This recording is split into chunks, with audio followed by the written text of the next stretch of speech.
Monsieur le Président de la République de Côte d'Ivoire, Majesté Mohamed VI, roi du Maroc, Monsieur le Président de la République de Guinée, président en exercice de l'Union africaine, Mesdames, Messieurs les chefs d'État, de gouvernement et de délégation, chers amis des institutions africaines, européennes et internationales, chers jeunes d'Afrique et d'Europe, Mesdames, Messieurs.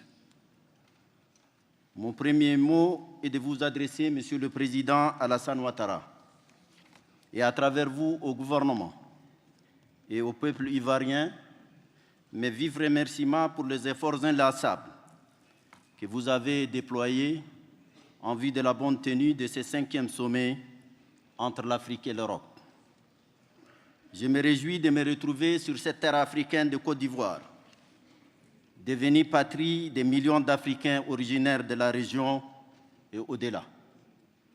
Cette tradition d'hospitalité, cette fameuse Akwaba personnifiée par le président Félix Houphouët-Boigny, est une source d'inspiration, particulièrement en ces temps de défiance envers l'autre, dérégé de l'étranger. Cette Akwaba dont j'ai bénéficié moi-même, Monsieur le Président, il y a 36 ans, quand jeune collégien, j'ai séjourné pendant quelque temps en Côte d'Ivoire. Permettez-moi enfin de remercier tous les chefs d'État et de gouvernement, ainsi que les autres amis qui ont bien voulu répondre présents à ces rendez-vous. Mesdames, Messieurs, depuis le dernier sommet de Bruxelles, l'Union africaine a connu d'importantes mutations. Celles-ci s'inscrivent dans une dynamique de restructuration impulsée par ses dirigeants pour en faire un instrument efficace de développement et d'intégration à la hauteur des aspirations de nos peuples. Avec l'heureux retour du Royaume du Maroc, incarné aujourd'hui par la présence de Sa Majesté Mohamed VI, l'Afrique a retrouvé sa totalité, son unité. Le couple Union africaine-Union européenne reprend ainsi son équilibre et se forge une stature bicontinentale exceptionnelle. Le thème du présent sommet, investir dans la jeunesse pour une croissance accélérée et inclusive en vue d'un développement durable, recoupe celui de l'Union africaine pour l'année 2017, à savoir tirer profit du dividende démographique en investissant dans la jeunesse. Loin d'être une simple coïncidence, cette convergence thématique confirme que l'Afrique et l'Europe partagent les mêmes préoccupations face aux exigences de l'heure. Elle nous invite à bâtir une alliance stratégique, plus qu'un simple partenariat voué à la seule recherche d'intérêts mercantiles. À travers un dialogue plus profond entre nos cultures et nos civilisations et la construction des ponts d'amitié entre nos continents, nous enseignons à nos enfants, à notre jeunesse, que la diversité est le moteur de notre mouvement, l'âme de notre vie. L'immensité des défis auxquels nous sommes confrontés nous impose de renforcer toujours davantage notre partenariat. Dans cet exercice, nous pouvons nous appuyer sur l'énorme travail déjà accompli. Ainsi que j'ai eu l'occasion de le dire, le couple Union africaine-Union européenne est une belle histoire où se sont par le passé croisés ombres et lumières, mais qui, de nos jours, s'enorgueillit de sa vivacité, de son dynamisme et d'un futur à l'horizon promoteur. Sur la base des leçons tirées de la feuille de route 2014-2017 de Bruxelles, nous devons adopter un plan qui traduise nos ambitions dans les faits. Dans ce cadre, notre partenariat devra s'émanciper de l'esprit peu glorieux du donateur bénéficiaire au profit d'une véritable coopération mutuellement bénéfique régie par les principes d'égalité et de respect.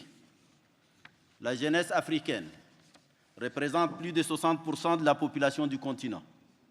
Il est superflu de souligner que sans un investissement lourd dans cette jeunesse, son éducation, sa formation, son emploi, son épanouissement intellectuel, culturel, sportif et artistique, l'Afrique et l'Europe d'ailleurs n'ont point d'avenir.